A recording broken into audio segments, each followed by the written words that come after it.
Hello everyone, I am Anju. आप सभी का आपके अपने चैनल पे स्वागत है। कैसे हैं आप सब? आई होप अच्छे होंगे।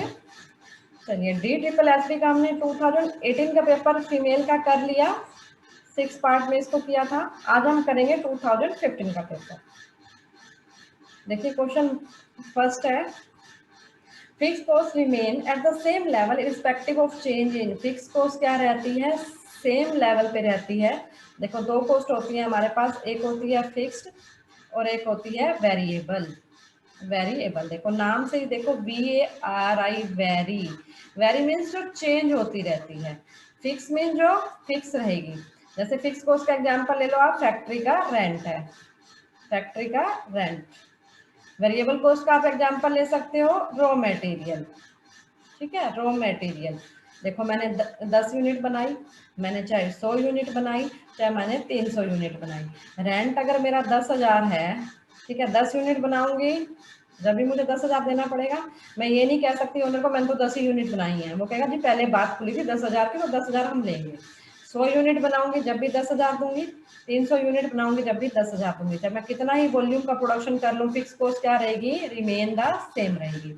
जबकि रॉ मटेरियल देखो, 10 यूनिट पे रॉ मटेरियल कम लगेगा, 100 यूनिट बनाऊंगी तो और ज्यादा रॉ मटेरियल चाहिए, 300 यूनिट बनाऊंगी तो और ज्यादा रॉ मटेरियल चाहिए। ये क्या करेगी? वॉल्यूम के साथ वेरी करेगी, और ये वॉल्यूम के साथ क्या रहेगी? फिक्स रहेगी। तो डायग्राम इसका कैसे बनेगा फिक्स कॉस्ट का? देखो, 10,000 रेंट देना पड़ेगा मुझे, चाहे मैं 10 यूनिट बनाऊं, चाहे मैं 100 यूनिट बनाऊं, चाहे मैं 300 यूनिट बनाऊं। ठीक है, हर बार क्या लगेगा? 10,000 मेरे को देना ही पड़ेगा, तो कितनी यूनिट बनाऊं, तो ये सेम रहेगी। नेक्स्ट देखिए, decision making is a future oriented activity. It involves forecasting and planning. The function of decision making is to choose alternative. Alternative आप चूज कर रहे हो, डिसीजन ले रहे हो, दो ही बात हो, या तो अभी अप्लाई होगा डिसीजन या फ्यूचर में अप्लाई होगा। लेकिन क्वेश्चन में देखो, decision making is a future oriented. ठीक है, प्रॉफिट एंड लॉस तो आएंगे ही नहीं, फ्यूचर या प्रेजेंट। देखो, फ्यूचर ओरिएंटेड एक्टिविटी है, फ्यूचर की बात कर रहा है। इस क्वेश्चन में ही आंसर है तुम्हारा क्या आएगा? अल्टरनेटिव फ्यूचर के लिए। Which concept of marketing is based on customer satisfaction key point? Old concept, modern, entity। entity concept तो आएगा ही नहीं, ओल्ड या मॉडर्न है। देखो, जो ओल्ड कंसेप्ट थी ना, वो फोकस करती थी कि प्रोडक्शन करते जाओ, प्रोडक्शन पे ज्यादा फोकस करती थी। हो सकता है मार्केट में उसकी इतनी डिमांड भी नहीं हो, तो आप बनाए जा रहे हैं तो वो चीज बिकेगा नहीं। तो फिर उसी की ड्रॉबैक को देखते हुए क्या आई? मॉडर्न कंसेप्ट आई। मॉडर्न कंसेप्ट ने किस पे फोकस किया? मॉडर्न कंसेप्ट ने कहा consumer is the king of market. Consumer ही मार्केट का किंग है, जो कंज्यूमर चीज चाहता है वही चीज बनाइए। तो वो कंसेप्ट थी हमारी मॉडर्न। ये मैंने डिटेल में वीडियो बना रखी है इस पे, कंसेप्ट में, कॉमर्स कंसेप्ट में जाके आप इस पे मार्केटिंग कंसेप्ट पे वीडियो देख सकते हैं। विच of the flowing is not an economic factor. देखो, कौन सा इकोनॉमिक फैक्टर नहीं है? इकोनॉमिक फैक्टर क्या होते हैं? जो अफेक्ट करते हैं इकोनॉमी को। ठीक है, जो क्या करते हैं? अफेक्ट करते हैं इकोनॉमी को। Employment, exchange rate, interest rate, inflation, wage policy, demand, supply. ठीक है, नेक्स्ट देखिए, the environment of business consists of all those external things to which it is exposed and by which it may be influenced directly or indirectly। देखो, ये definitions है। जो definitions क्या होती हैं? ये होती हैं रट्टा मार, कुछ को आप रट्टा लगा सकते हो। ठीक है, बाकी आप सारी तो याद नहीं कर सकते हो, इसमें आप तुक्का लगा सकते हो। ठीक है, तुक्का लगा सकता है इसमें, चल गया तो ठीक है, नहीं चला तो देखी जाएगी। लेकिन एक बेनिफिट, अगर प्रीवियस पेपर कर रहे हो वो रिपीट हो गया तो आपका मार्क्स श्योर है फिर तो। ठीक है, तो ये किसने दी थी? ये डेफिनेशन दी थी रेनेक ने। ठीक है, याद कर लेना, रेनेक ने दी थी। नेक्स्ट क्वेश्चन है, which of the flowing is note, या नोट है, note a component of environment. का कौन सा कंपोनेंट नहीं है? देखो, इन्वायरमेंट, देखो बिजनेस इन्वायरमेंट की बात कर रहे हैं वहां पे। इन्वायरमेंट मीन्स बिजनेस इन्वायरमेंट है, इंटरनल इन्वायरमेंट और एक्सटर्नल इन्वायरमेंट। इंटरनल इन्वायरमेंट जिसपे आप कंट्रोल कर सकता है, जिसपे बिजनेसमैन कंट्रोल कर सकता है, जैसे policies, human resource, financial resources. External जिसपे कंट्रोल नहीं कर सकता, ये दो होते हैं, एक होता है माइक्रो और एक होता है मैक्रो। माइक्रो मीन्स छोटा, जिसमें customer, supplier, competitor. Macro means large, जिसमें demographic, economic, political, technological, cultural, ये सारे आ जाते हैं। ठीक है, तो हमारे क्या इकोनॉमिक, ज्योग्राफिकल, पॉलिटिकल सारे ही फैक्टर होते हैं, तो आंसर आ जाएगा none of the above. Next है, which of the following controls, थोड़ा कट रहा है, मैं पढ़ देती हूँ। Following controls working of share market in India. कौन कंट्रोल करता है अभी शेयर मार्केट पे? देखो, एक होती है मनी मार्केट हमारी, दो टाइप की मार्केट, मनी मार्केट, ठीक है, एक फाइनेंशियल मार्केट होती है हमारी, फाइनेंशियल मार्केट में आएगा मनी मार्केट, और फाइनेंशियल मार्केट में आएगा हमारी मनी मार्केट और आएगी शेयर मार्केट, जिसको हम कैपिटल मार्केट कहते हैं, ठीक है, मनी मार्केट, और दूसरी क्या होगी हमारी कैपिटल मार्केट, कैपिटल में आ जाएगा शेयर मार्केट। जो मनी मार्केट है इस पे कौन कंट्रोल करता है, आरबीआई, ठीक है, मनी मार्केट पे आरबीआई कंट्रोल करता है, और कैपिटल या शेयर मार्केट पे कौन कंट्रोल करता है, सेबी, ठीक है, सेबी कंट्रोल करता है। सेबी की फुल फॉर्म क्या है, security exchange board of India, security exchange board of India. उसके बाद है MRTP, monopoly restrictive trade practice act 1969 में आया था, जो अब रिपील हो चुका है, इसकी जगह क्या आ चुका है, कंपटीशन एक्ट 2002 आ चुका है। फिर फॉरेन एक्सचेंज रेगुलेशन एक्ट 1973 में आया था, ये भी अब रिपील हो चुका है, इसकी जगह क्या आ गया है, फीमा, फॉरेन एक्सचेंज मैनेजमेंट एक्ट 1999 आ चुका है, ठीक है, 73 रिपील हो गया, मीन्स रद्द हो चुका है ये, इसकी जगह फीमा आ गया है, ठीक है, और एमआरटीपी की जगह क्या आया है, कंपटीशन एक्ट, ये इंपॉर्टेंट है इसलिए बता रही हूँ क्योंकि फुल फॉर्म भी आ जाती है, कंपटीशन एक्ट 2002, ठीक है। उसके बाद क्या है, BIFR, BIFR क्या है, फुल फॉर्म देख लो, board of industrial financial reconstruction. ये क्या करता था, जो सिक यूनिट्स हैं, जो सिक इंडस्ट्रीज हैं या सिक यूनिट्स हैं, जिनका बिजनेस जो लॉस में जा रहा है, तो उनको रिवाइव करता था, उनके रिवाइव के लिए बनाया गया था ये, ठीक है, राजीव गांधी की गवर्नमेंट में ये बनाया गया था, BIFR 1987 में बना था ये, board of industrial financial reconstruction, ठीक है। तो हमारा आंसर जो आएगा, शेयर मार्केट को कंट्रोल करेगा वो होगा SEBI. Which tax is collected by panchayat, ये पंचायत है, पंचायत कौन सा टैक्स कलेक्ट करती है, पंचायत करती है लोकल फेयर पे, लोकल फेयर पे, ठीक है। सेल्स टैक्स जीएसटी में मर्ज हो चुका है, अब जीएसटी आ गया, गुड्स एंड सर्विस टैक्स आ गया, गुड्स एंड सर्विस टैक्स आया है, 1 जुलाई 2017 से अप्लाई हो गया था ये, ठीक है। तो ये सेल्स टैक्स अब नहीं है, जीएसटी लगता है। लैंड रिवेन्यू कौन कलेक्ट करता है, स्टेट, स्टेट जो है वो लैंड रिवेन्यू टैक्स कलेक्ट करती है। नेक्स्ट है the consumer protection act came into force, consumer protection act 1986 था, ये भी अब रिपील हो गया, इसकी जगह क्या आ चुका है, ये पेपर थोड़ा 2015 का है ना, पुराना है थोड़ा, तो अब 2019 आ चुका है, लेकिन कंसेप्ट क्वेश्चंस काफी रिपीट होते हैं, अब इसकी जगह 2019 का पूछ लेगा, बस यही तो फर्क पड़ना है। 2019 आ गया है, कब अप्लाई हुआ था, ये हो गया था 1 जुलाई 1987 को अप्लाई हुआ था।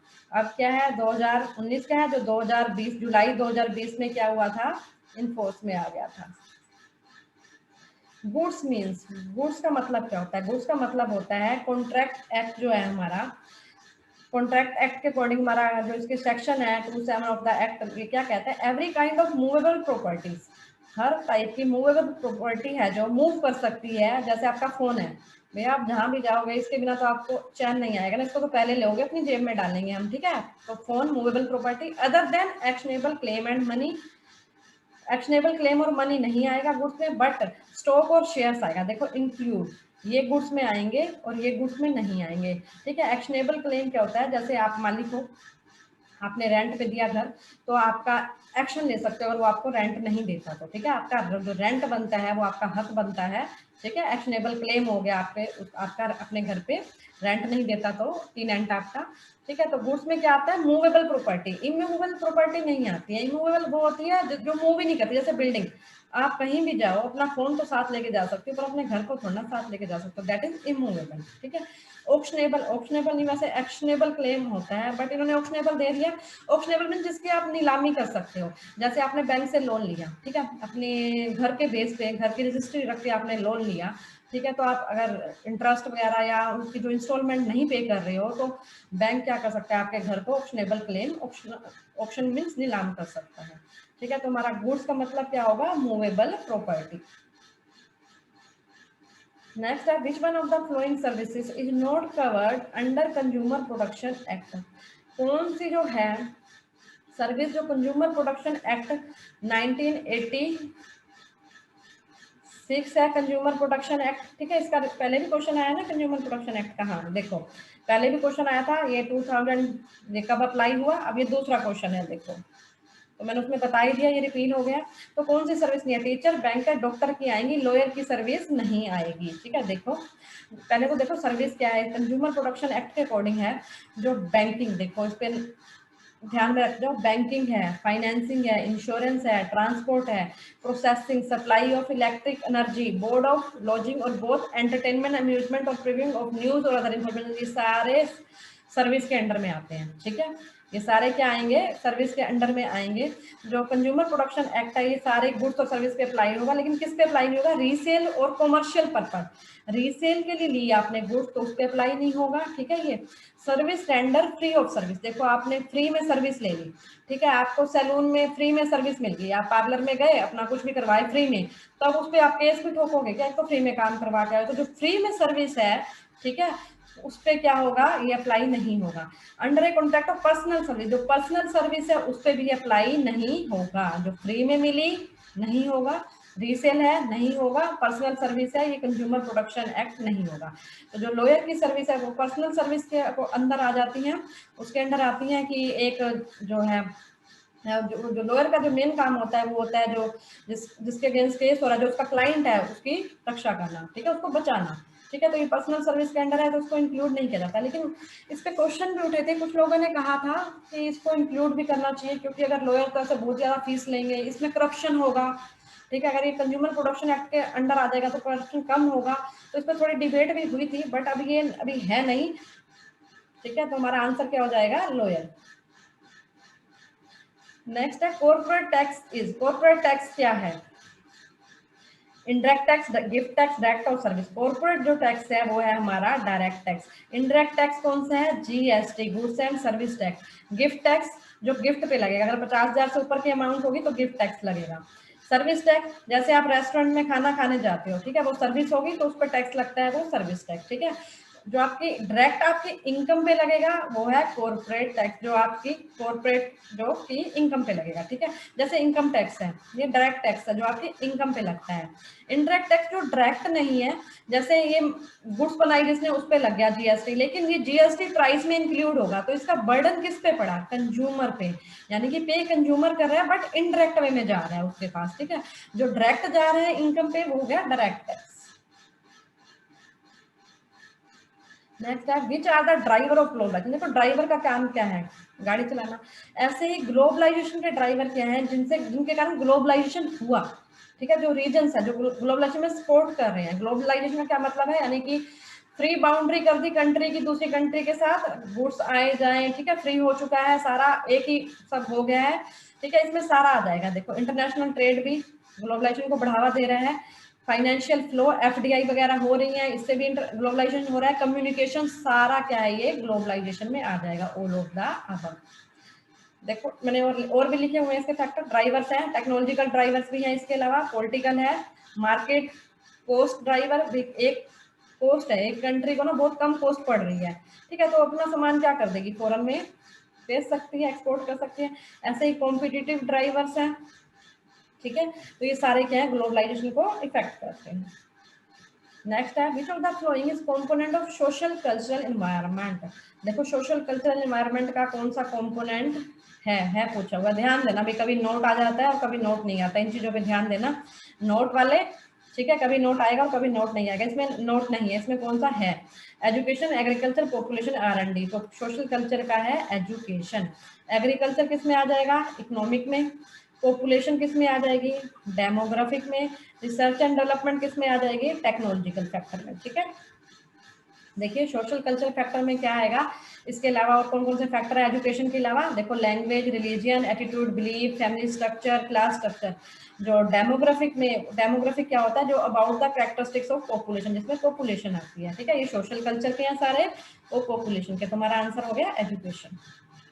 Socialism came into force for social development but it has one limitation. देखो सोशलिज्म क्या होता है? सोशलिज्म वो होता है जिसमें सभी लोगों को क्या इक्वल राइट होते हैं, मनी और property should be equally divided, इस पे गवर्नमेंट का होता है बेसिकली हक ना। ठीक है, पीपल आर सभी इक्वल है, सभी पीपल। तो इसकी कौन सी एक लिमिटेशन पूछी हुई है? कौन सी एक लिमिटेशन है?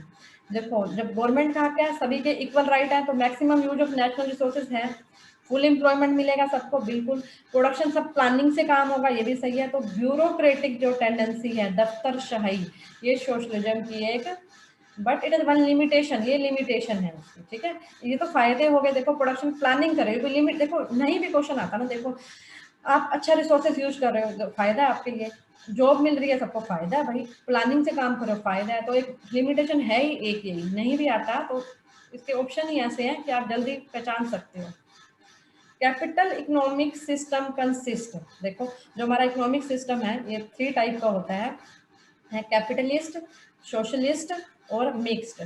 कैपिटलिस्ट जिसमें प्राइवेट सेक्टर का बोलबाला होगा, सब कुछ बिजनेस जो है प्राइवेट सेक्टर के हाथ में होता है, प्राइवेट सेक्टर के हाथ में है तो मार्केट में के अकॉर्डिंग होगा, डिमांड और सप्लाई के अकॉर्डिंग। सोशलिस्ट जिसमें सरकार के हाथ में सब कुछ होता है। मिक्स इकोनॉमी जैसे हमारी इंडिया की होगी, ठीक है, मिक्स्ड होगी जिसमें गवर्नमेंट का भी रोल होता है और प्राइवेट, दोनों सेक्टर का रोल होगा, ठीक है। कैपिटलिस्ट में प्राइवेट सेक्टर का, सोशलिस्ट में गवर्नमेंट का, और मिक्स में दोनों का, गवर्नमेंट का भी और प्राइवेट का भी। जैसे यूएसए की इकोनॉमी कैपिटलिस्ट इकोनॉमिक्स है। सिस्टम कंसिस्ट, इसमें क्या क्या होगा, देखो right to own private property, बिल्कुल प्राइवेट का बोलबाला है, प्राइवेट का बोलबाला है तो उनका मोटिव क्या होता है, प्रॉफिट कमाना, और प्राइवेट वाले सारे हैं तो कंपटीशन भी होगा, तो ये क्या आ जाएगा, ऑल ऑफ द अबव।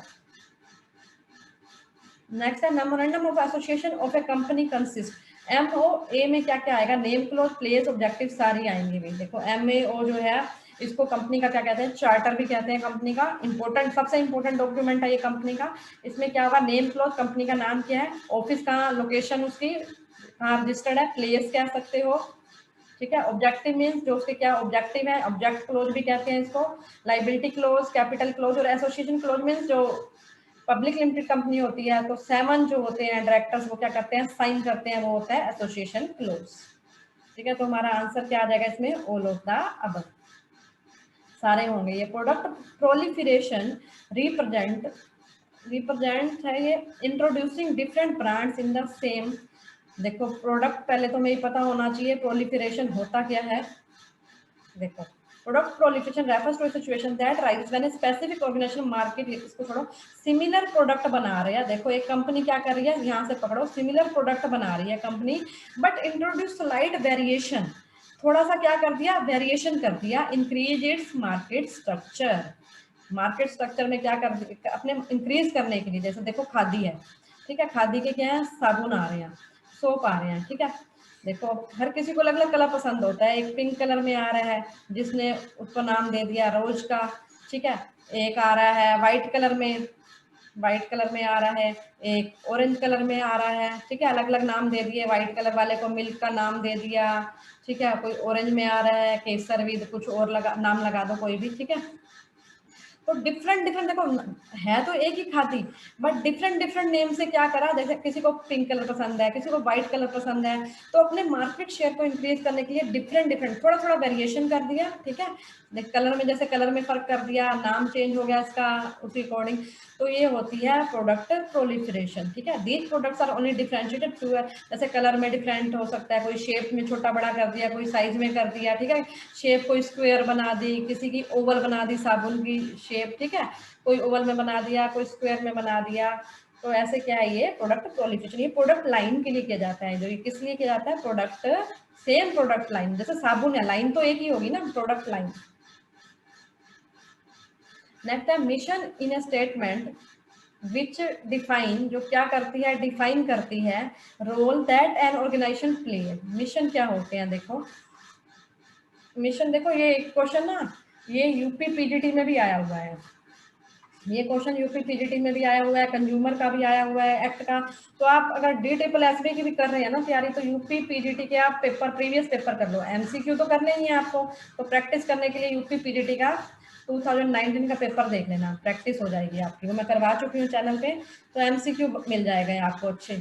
देखो मिशन क्या होते हैं, mission is the core purpose of an organisation. देखो यहीं से उठा लो, मिशन का मतलब क्या है, पर्पज। मिशन किसकी बात करता है कि ऑर्गेनाइजेशन का पर्पज क्या है, ठीक है, पर्पज क्या है ऑर्गेनाइजेशन का, ये बताएगा कि एक ऑर्गेनाइजेशन दूसरे ऑर्गेनाइजेशन से कैसे डिफर है, ठीक है, एक ऑर्गेनाइजेशन दूसरे ऑर्गेनाइजेशन से कैसे डिफर है।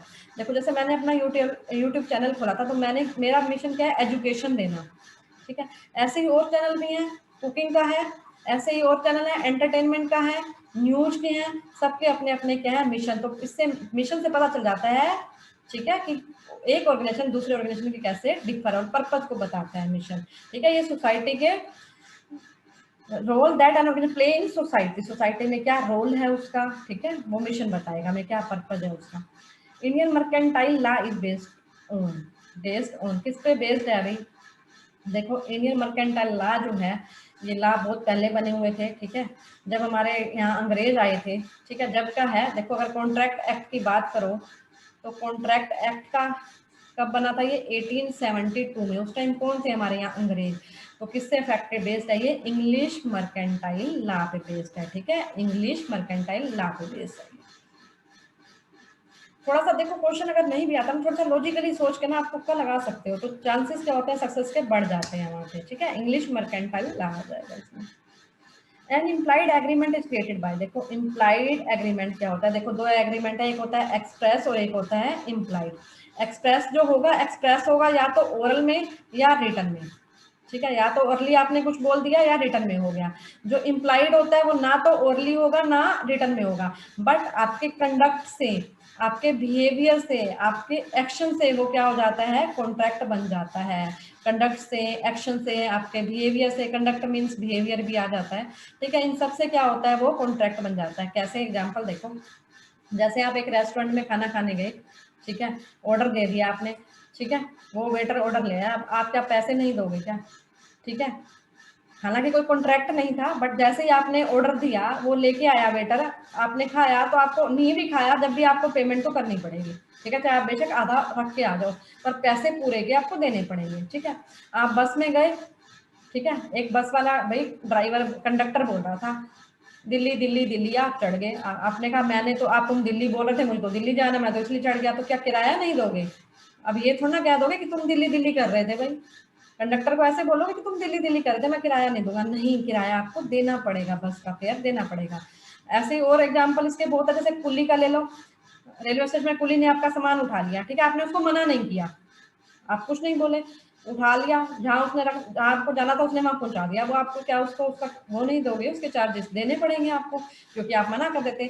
यानी कि आपके बिहेवियर से आपने यहाँ क्या दिखाया, उसको मना नहीं किया, तो आपका बिहेवियर ऐसा रहा कि हाँ भी आपकी सहमति है, तो उन सबसे ये क्या बन जाते हैं, इम्प्लाइड कॉन्ट्रैक्ट बन जाते हैं। ये देखो लिखा हुआ है, जिसको पढ़ना देख लेना, दो पार्टी के बीच में होता है, कोई रिटर्न नहीं है, ओरल भी नहीं है, लेकिन आपका जो बिहेवियर है, देखो जैसे सरकमस्टांसेस ऐसे हो गए, कंडक्ट या एक्शन कुछ ऐसा हो गया जिससे वो क्या है, वो कॉन्ट्रैक्ट बन जाता है। जैसे इसमें मैंने रेस्टोरेंट का लिया हुआ, बट मैंने आपको 3 एग्जांपल दे दिए, बस का भी दे दिया, कुली का भी दे दिया, ठीक है।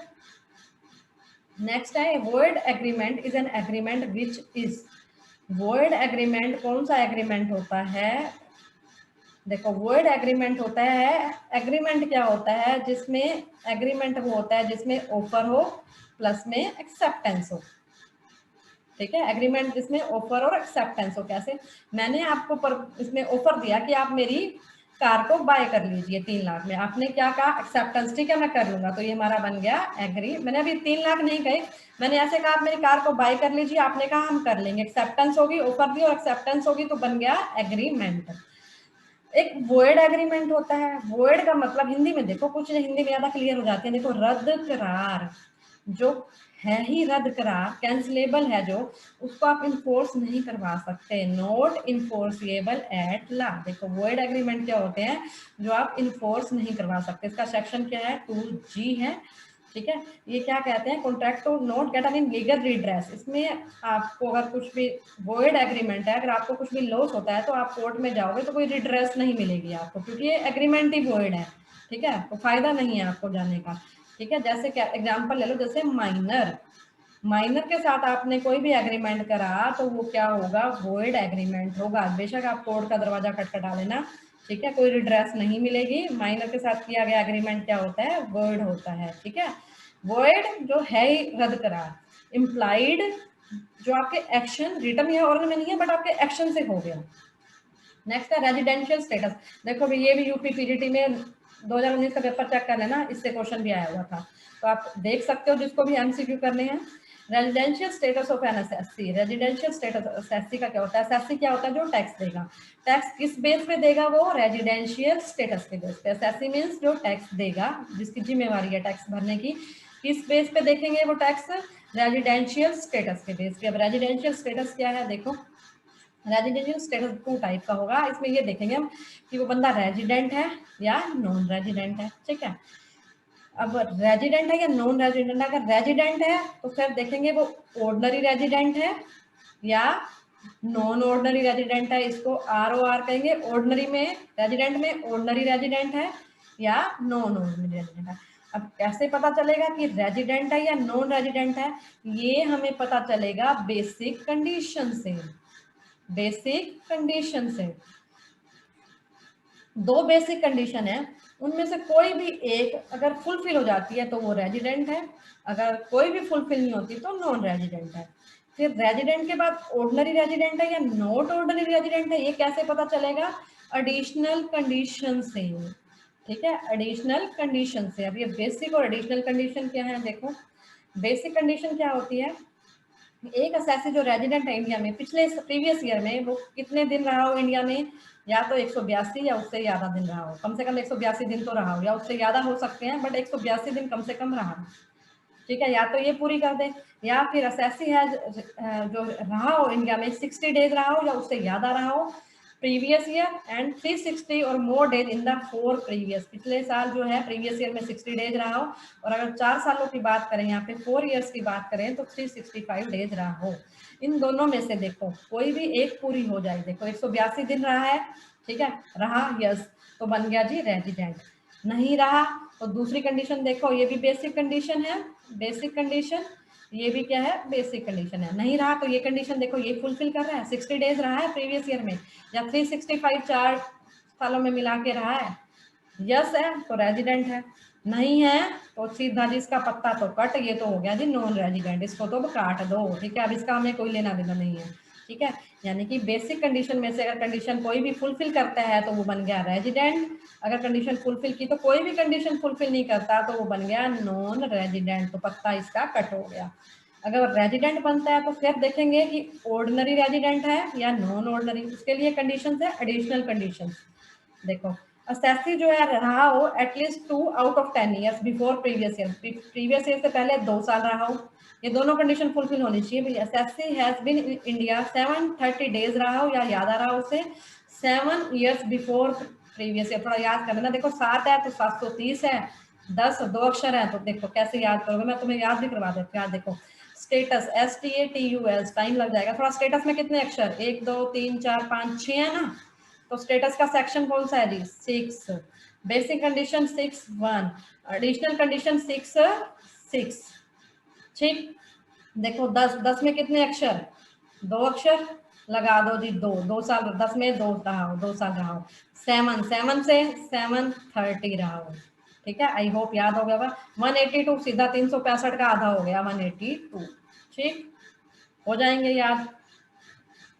चलिए, अब ये हो गया। देखो दोनों एडिशनल कंडीशन फुलफिल कर नहीं करी, नॉट ऑर्डिनरी एजेंट। फिर दूसरी कंडीशन देखेंगे वो फुलफिल कर दी तो ठीक, यानी कि दोनों एडिशनल दोनों फुलफिल होने चाहिए, बेसिक में से एक, एडिशनल में से दोनों, ठीक है। तो बन गया जी दोनों condition fulfil, resident ordinary resident, नहीं है तो नॉट ऑर्डिनरी रेजिडेंट, क्योंकि इनको टैक्स इसकी रेजिडेंस के अकॉर्डिंग ही देना पड़ता है, इसीलिए हमें इनका स्टेटस देखना पड़ता है, ठीक है। तो हमारा क्या आ जाएगा? Residential status assessee can be different हो गया फॉर डिफरेंट असेसमेंट ईयर। भाई देखेंगे किसी साल तो वो रहा है रेजिडेंट रहा, किसी साल नहीं रेजिडेंट रहा, किसी साल ऑर्डिनरी रेजिडेंट रहा है, तो उसके अकॉर्डिंग हो जाएगा। Tax incident is highest in the case of, highest किसके केस में होगा भाई? हाईएस्ट इसी के केस में होगा, रेजिडेंट एंड ऑर्डिनरी रेजिडेंट, ठीक है। जो सारी कंडीशन फुलफिल कर रहा है ना, ठीक है, उसी के केस में क्या होगा? ROR के केस में हाईएस्ट होगा, ठीक है, हाईएस्ट हो जाएगा उसी में, ठीक है, ROR में हाईएस्ट हो जाएगा। नेक्स्ट है प्रेफरेंस शेयर होल्डर का। देखो शेयर होल्डर की बात कर रहा है, शेयर होल्डर चाहे इक्विटी के हो चाहे प्रेफरेंस के हो, दोनों ही क्या माने जाते हैं? Owner of the company. Debenture holder माने जाएंगे क्रेडिटर, ठीक है, उनके लिए ट्रस्टी बनाई जाती है, ट्रस्टीशिप बनाई जाएगी डिवेंचर होल्डर के लिए, ठीक है। इंप्लॉइज कंपनी के, देखो इंप्लॉइज नाम से ही पता लग रहा है, इंप्लॉइज तो कहाँ ओनर वो होंगे, प्रेफरेंस शेयर होल्डर नहीं है, ठीक है। तो प्रेफरेंस शेयर होल्डर क्या हो गए? ओनर हो गए कंपनी के, ठीक है, चाहे इक्विटी है चाहे वो प्रेफरेंस वाले हैं। प्रेफरेंस नाम लगा हुआ है तो इनको प्रेफरेंस मिलेगा किस चीज में, कैपिटल इक्विटी वालों से पहले मिलती है, और डिविडेंड इक्विटी वालों से इनको क्या मिलता है, प्रेफरेंस मिलती है, दो चीजों में। इस पे भी क्वेश्चन बन सकता है नेक्स्ट टाइम, ठीक है। Doctrine of subrogation is related with, किससे रिलेटेड है डॉक्ट्राइन ऑफ सब्रोगेशन, ये रिलेटेड है जी इंश्योरेंस से। देखो इसका एक्ट आ भी गया, इंडियन कॉन्ट्रैक्ट एक्ट 1872, ये एक्ट के नाम ये याद कर लेना, 1872, sales of goods act 1930, Indian company act 1956, अब 2013 हो गया भैया, 2013 हो गया, ठीक है। इंश्योरेंस, डॉक्ट्राइन ऑफ सब्रोगेशन क्या है, सब्रोगेशन मतलब देखो आपने इंश्योरेंस करवाया, ठीक है, ठीक है, आपने किसी मशीनरी का इंश्योरेंस करवाया, मशीनरी में आग वगैरह लगी, ठीक है, लॉस हो गया, आपको फायर इंश्योरेंस करवा रखा था, आपको लॉस हो गया, सारी मशीनरी आपकी लगभग खत्म होगी, तो आपने इंश्योरेंस कंपनी पे क्लेम किया, आपने इंश्योरेंस करवा रखा था, उन्होंने आपको मशीनरी के जितने का इंश्योरेंस था उसके अकॉर्डिंग आपको पे कर दिया सारा, ठीक है, पूरी फुल मशीन का था तो उन्होंने आपको पूरी पेमेंट कर दी। अब जो मशीनरी का स्क्रैप कुछ बचा खुटा रह गया, 2-4 हज़ार का जो भी सामान बिकेगा, ठीक है, तो अब उसको आप नहीं बेच सकते, एक तो आपने इंश्योरेंस ले लिया, यहाँ से आपकी इनकम, दूसरा आप इसके स्क्रैप को बेच के भी इनकम नहीं, तो अब ये राइट किसके पास चला जाएगा, इंश्योरेंस कंपनी के पास। इसको कहते हैं डॉक्ट्राइन ऑफ सब्रोगेशन, मींस जो अगर आपको पूरी पेमेंट मिल गई है आपकी, तो इंश्योरेंस कंपनी को राइट मिल जाएंगे उसके स्क्रैप वैल्यू के रिलेटेड, ठीक है, तो जो भी बिकेगा माल, वो जितने भी स्क्रैप बिकेगा वो इंश्योरेंस कंपनी के पास जाएगा, उसको राइट मिल गया, जिसे कहते हैं सब्रोगेशन, यानी कि अब उसके वही राइट होंगे जो एक ओनर के राइट होते हैं। परफॉर्मिंग एसेट्स मींस, देखो परफॉर्मिंग, परफॉर्मिंग का मतलब क्या, जो काम कर रही है अभी, ठीक है, परफॉर्म का मतलब यही है जो काम कर रही है, एक होती है नॉन परफॉर्मिंग जो काम नहीं कर रही है। तो money at call and short note, cash balance with RBI, bank balance with RBI. Performing asset वो होती है आपने कैश बैलेंस रख दिया बैंक के पास, आरबीआई के पास बैंक बैलेंस नहीं। इसमें क्या आएगा, loan and advances which generate income, वो लोन और एडवांसेस जो इनकम जनरेट करते हैं। देखो इनकम आ रही है, तो देखो परफॉर्मिंग, नॉन परफॉर्मिंग, जो लोन, जो आपने लोन दे दिया, ठीक है, आपको उस पर इंटरेस्ट मिल रहा है। देखो एक बैंक है, आपका बैंक एबीसी, इसने लोन दिया, इस पे इसको इंटरेस्ट मिल रहा है, तो वो होगी इसकी परफॉर्मिंग एसेट। इस पे अगर इसको इंटरेस्ट नहीं मिल रहा, इनकम जनरेट नहीं हो रही, वो होगी नॉन परफॉर्मिंग एसेट्स, एनपीए, ठीक है। Income generate performing, income generate नहीं हो रही तो non performing. General reserve created out of, देखो इजी क्वेश्चन है वैसे ये, जनरल रिजर्व किस में से क्रिएट करते हैं, नहीं तो आपको बताना चाहिए ना, चलो मैं बता देती हूँ। कैपिटल प्रॉफिट, कैपिटल प्रॉफिट में से जो क्रिएट हो, कैपिटल प्रॉफिट क्रिएट होता है वो कैपिटल एसेट से बनेगा, कैपिटल एसेट फिक्स एसेट से बनेगा आपका, ठीक है। जनरल रिजर्व आएगा रिवेन्यू से, सिंपल क्वेश्चन है, जनरल रिजर्व किससे आएगा, रिवेन्यू से, ठीक है, रिवेन्यू जो बिजनेस का जो प्रॉफिट होता है, ठीक है। कैपिटल प्रॉफिट कभी कभी होता है, ठीक है, एसेट वगैरह को आपने बेच दिया, फिक्स एसेट को, तो कैपिटल प्रॉफिट हो गया आपको। Premium received on the issue shares in shown in, देखो इससे रिलेटेड क्वेश्चन भी भैया यूपी पीजीटी में आया हुआ, जो यूपी पीजीटी की तैयारी कर रहे हैं वो ये पेपर कर सकते हैं, जो ये पेपर कर रहे हैं वो यूपी डी प्लस की, वो यूपी पीजीटी का कर सकते हैं। देखो premium received in on the issue share, premium received कहाँ दिखाओगे, इजी क्वेश्चन है, debit side, credit, asset, liability side में जाएगा, ठीक है, लाइबिलिटी साइड में बैलेंस शीट की जाएगा, liability side of balance sheet. किस हेड के अंदर, यूपी पीजीटी में हेड पूछा हुआ था, किस हेड में जाएगा, रिजर्व एंड सरप्लस में दिख जाएगा प्रीमियम, ठीक है, रिजर्व एंड सरप्लस में जाएगा। प्रीमियम क्या होता है, 10 का शेयर आपने 15 में दे दिया, तो ये 5 रुपए क्या हो गया, प्रीमियम, ठीक है, सिक्योरिटी प्रीमियम हो गया। In case the share are forfeited, share forfeited, इससे रिलेटेड भी क्वेश्चन आया हुआ था भाई सॉरी, इन फॉरफिट हो रहे हैं तो कैपिटल अकाउंट की, देखो ये इस चीज को रट लो, ये हर पेपर में क्वेश्चन आता है, जब भी शेयर फॉरफिटेड होते हैं, ठीक है, फॉरफिटेड मींस जैसे 10 रुपए का शेयर था, आपने 5 रुपए दे दिए, कंपनी ने आपसे और पैसे मांगे, आपने 3 रुपए और मांगे, आपने दिए ही नहीं, जो 3 रुपए आपने नहीं दिए, तो कंपनी आपके शेयर को क्या कर लेगी, फॉरफिट, वो होता है फॉरफिट, ठीक है, पैसे नहीं दिए, फॉरफिट मीन जब्त कर लिए कंपनी ने आपके शेयर, और कंपनी को फायदा हो जाएगा, जो 5 रुपए आपने दे दी कंपनी आपको वापस तो देगी नहीं, यहाँ 5 रुपए का कंपनी को फायदा हो गया, ठीक है, ये फॉरफिटेड होगा। जब भी फॉरफिट करेगी कंपनी, एंट्री करेगी share capital account debit to share forfeit, forfeiture account जो पैसा मिल गया, टू कॉल्स जो पैसा नहीं मिला, जैसे 5 मिल गया, कितने मांगे कंपनी ने, 10 का शेयर था, 5 और 3 8 मांगे, 8 मीन्स कोल्ड अप कैपिटल, किससे, कोल्ड अप कैपिटल से, हमेशा याद रखना इसको, फॉरफिचर कोल्ड, फोर फीचर की बात कर रहा है, ये called up capital, FC fix cost, FC से याद कर लो, fix cost, forfeiture called up capital. Next है if earning ratio is 0.5, earning per share is 8, market price of share will be. देखो इसका प्राइस अर्निंग रेशियो क्या होती है, प्राइस अर्निंग रेशियो को PE रेशियो भी कहते हैं। ये वो रेशियो है company share price to company earning. देखो शेयर प्राइस की बात करेगा, ऊपर प्राइस, देखो इसके नाम में ही देखो क्या है, प्राइस लिख दो भाई प्राइस, नीचे क्या है अर्निंग लिख दो भाई नीचे अर्निंग, अर्निंग पर शेयर। देखो फॉर्मूला कितने इजी है, थोड़ा सा समझ लो, price earning per share, market price per share और अर्निंग प्राइस पर शेयर। अब देखो डाटा क्या क्या दिया हुआ है, earning price ratio 0.5, earning price ratio दी हुई है हमें 0.5 दी हुई है, ठीक है।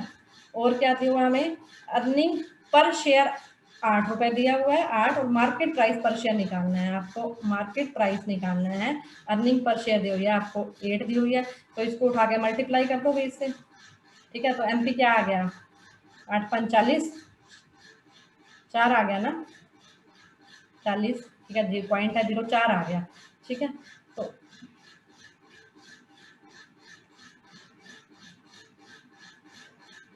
गलत तो नहीं कर दिया, देखना एक बारी, price 0.5 ratio, earning per share 8 हो गया, MP हो गया हमारा, MP निकालना है, MP हमें निकालना है, तो 8 45, ठीक है भैया, आंसर ही गलत है।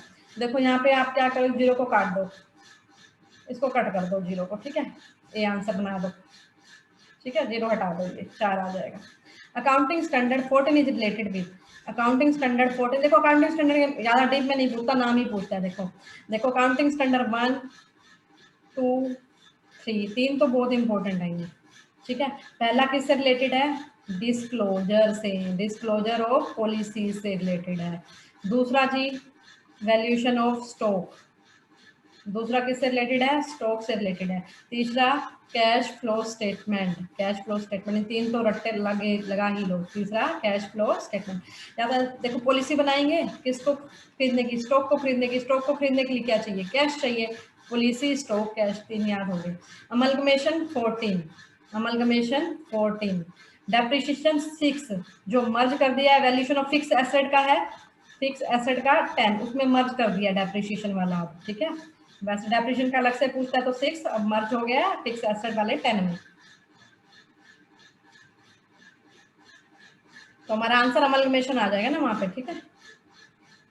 The basic purpose of fund flow statement is to indicate the flowing, basic purpose क्या है फंड फ्लो स्टेटमेंट का, बेसिक पर्पज ही फंड फ्लो स्टेटमेंट में क्या देखना है, financial position, increase decrease in asset liability. Fund की जब बात करता है, फंड का मतलब ही क्या है, वर्किंग कैपिटल, तो इंक्रीज और decrease in working capital. Easy question 12th का अकाउंटेंसी का, which of the flowing is not normally paid from the working capital, working capital से क्या नहीं देते, working capital is equal to क्या होता है, current asset minus current liability. किसकी बात की जाती है वर्किंग कैपिटल में, या तो करंट एसेट की या करंट लाइबिलिटी की। देखो payment of wages current liability, payment of creditor current liability, purchase of raw material खरीद रहे हो, आपकी एसेट बन गई, करंट एसेट होगी, ये पेमेंट करोगे तो आपकी लाइबिलिटी होगी, ठीक है, एसेट बन गई है आपकी, स्टॉक आ गया ना आपके पास, एसेट हो गया। लेकिन रिडम्पशन ऑफ डिवेंचर क्या है, लॉन्ग टर्म लाइबिलिटी, ठीक है, ये नहीं आएगा इसमें क्योंकि ये लॉन्ग टर्म लाइबिलिटी है। Thank you so much guys for listening and watching. Please अगर वीडियो अच्छा लगता है तो प्लीज लाइक वीडियो को जरूर क्या करें, कमेंट करके बताना वीडियो कैसा लगा, और इसको मैक्सिमम शेयर करो भाई, जितने भी DSSD के बच्चे हैं जो पेपर दे रहे हैं उन तक पहुंच जाए ये वीडियो, शेयर कर दो इसको, और चैनल पे नया तो चैनल को सब्सक्राइब कर दो। मिलते हैं नेक्स्ट लेक्चर में।